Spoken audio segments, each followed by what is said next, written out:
반갑습니다. 방구대장 정광조입니다. 반갑습니다. 방구대장 매니저입니다. 주말 잘 보냈어? 네, 잘 보냈습니다. 뭐 했어? 주말에 이제 옷이 배달이 됐더라고요. 무슨 옷? 이 지금 제가 입고 있는 옷. 아 이거? 네. 어디 샀는데? 대장님이 주문하시는 걸로 알고 있습니다. 저 이거 군용품은 아니고 유사 군용품입니다. 추억을 떠올리면서 방매와 같이 촬영을 하고 있습니다. 오늘은 제가 운영하고 있는 부동산 사무실에서 급여 체계는 어떻게 되는지, 뭐 출근 퇴근 어떻게 하는지, 뭐 일반적으로 저희 사무실 운영하는 거에 대해서 간략히 그냥 우리 사무실이 이렇다라고 말씀을 드리면 참고하시는데 도움이 될 것 같아서 말씀드리려고요. 부동산은 일반 직장하고 다르게 기본급이 없거나 현저히 적고 또 성과급으로 지급되는 경우가 많아요. 제가 처음 취업한 직장에서 급여 체계는 7대3이었습니다. 이 급여에는 식대는 포함되지 않았고요. 물론 이제 대표님 계실 때마다 자주 식사를 사주셨어요. 그래서 좋았죠. 그리고 그 당시에 출근은 오전 10시, 퇴근은 오후 6시, 7시 이 정도였던 것 같아요. 그리고 저는 그때도 항상 9시 이전에 출근을 했던 기억이 나요. 새벽에 나와서 전단지도 굉장히 많이 붙였고 몇 달 지나지 않아가지고 제가 기존 사무실에서 사무실 그대로 대표님 계시고 합동공인중개사라고 해가지고 사무실에 책상 한 칸을 빌리는 형식의 계약서를 쓰고 제 사업자를 등록을 해서 합동공인중개사 사무소 대표로 이제 업을 하게 됐죠. 합동공인중개사 사무소 대표지만 그 사무실은 기존 대표님께서 다 운영하시는 사무실이고요. 달라진 점이 있다면 제가 체결하는 계약은 별도의 보험을 가입하고 제 계약을 제가 대표로 날인한다는 그런 차이점이 있습니다. 포항에서 와이프가 근무지를 화성으로 옮기면서 화성으로 올라왔는데 화성에는 전부 다 급여체가 5대5인 거야. 나는 어느 정도 합동사무실 운영을 했기 때문에 내 스스로 계약서도 작성할 수 있고 좀 자신감이 있었는데 내가 한 달에 500만 원을 벌어서 250을 회사에 입금을 하고 너무 좀 아까운 생각이 들었어. 네. 근데 내가 개업을 해도 200만 원 월세로 나가고 네. 50만 원 뭐 전기세 하고 나가고 나면 똑같긴 똑같아. 그래서 지금 우리 사무실 급여체계도 5대5야. 근데 우리 사무실 같은 경우는 약간 좀 차이가 있는 게 기본 5대5 플러스 2단계 인센티브 제도가 있지. 2단계 인센티브.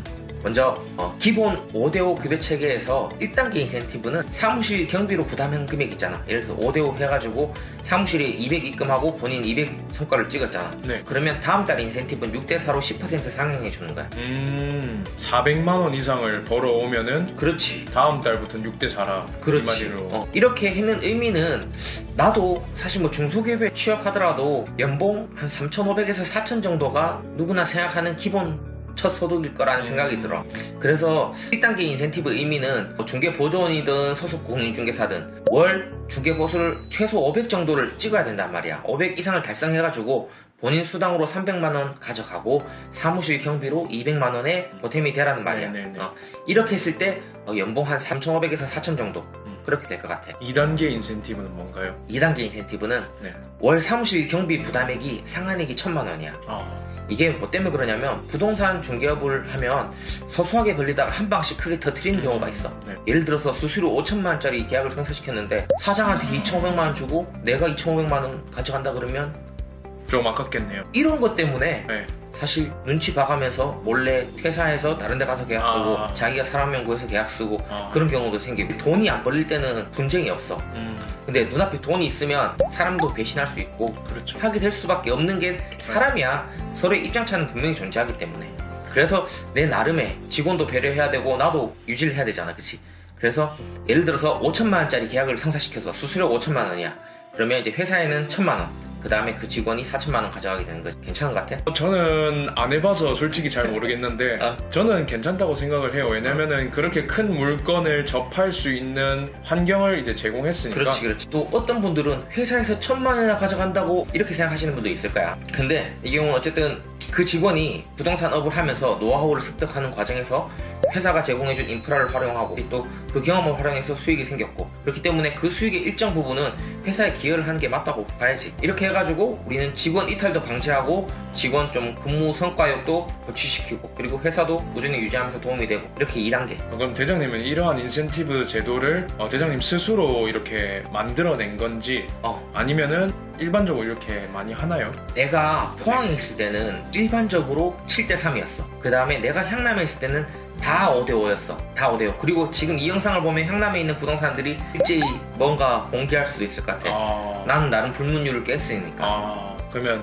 어떻게 보면 약간 특이한 특별한 제도네요. 그렇지. 다른 부동산을 비교했을 때. 그래서 꾸준히 열심히 하는 직원한테는 그 직원이 더 열심히 할 수 있게 인센티브를 주자 라는 취지야. 그리고 우리 사무실의 근무 환경은 중식 제공, 야근 시에는 야식도 제공. 근데 야근을 안 해.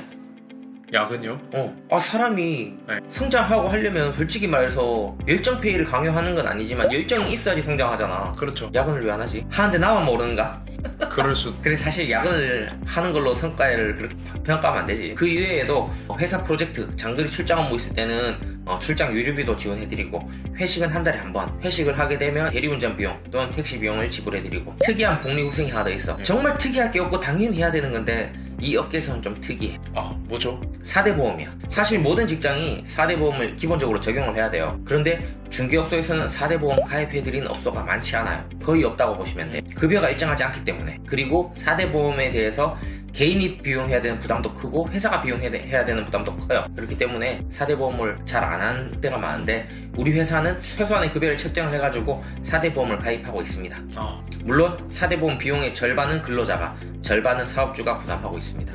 자, 그러면 좀 궁금한 게 생길 거야. 네. 얼마를 벌었을 때 어떤 게 더 이익이 되는지. 그래서 간단히 정리해보니까 500만 원의 그 중개 보수를 기준으로 계산해보니까 7대3 체결했을 때는 회사에서 150만 원, 개인이 350만 원. 네. 6대4 기준으로 했을 때는 개인이 300만 원, 회사에서 200만 원. 네. 그런데 중식, 4대 보험, 뭐 유류비나 회식비 이런 거를 또 포함했을 때는 또 좀 비슷한 것 같아. 그지? 그리고 내가 그 소속 공인중개사로 근무하지 않고 내 개인으로 활동했을 때는 그 500만 원 벌었을 때는 그 500만 원 다 내 수익이지.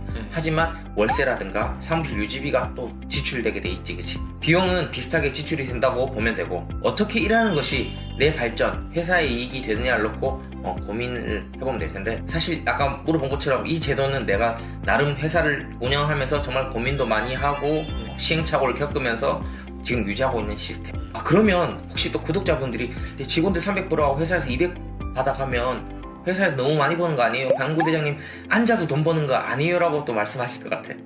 그렇게 생각하시는 분도 있겠죠? 있지. 네. 계실 수 있어. 근데 네. 또 이제 사무실 운영에 대해서 말씀드리면, 우리 사무실 같은 경우에는 한 달에 200만 원 정도 월세로 지출이 되고, 그 다음에 관리비로 해가지고 한 30-40만 원 정도 지출이 되고, 그 다음에 기타 소모품이라든가 세무사 비용 이렇게 하고 한 달에 한 300만 원 정도는 고정비, 그리고 한 달에 월식대로 한 150에서 200만 원 정도 지출, 그리고 회식도 하고 4대 보험 비용만으로도 한 80만 원 정도 지출이 되고, 그래서 한 달에 최소 지출이 한 600만 원 정도 돼.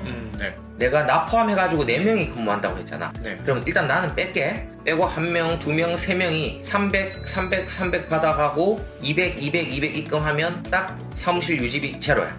내가 벌어가는 건 내가 해야 되는 거야. 그리고 지금 우리 사무실 같은 경우에는 출근 시간은 9시 30분, 그 다음에 퇴근 시간은 저녁 6시 30분, 전후 30분은 탄력 근무, 9시에 출근해서 6시에 퇴근해야 되고 10시에 출근해서 7시에 퇴근해야 돼. 그리고 휴무는 한 달 기준으로 6일 휴무.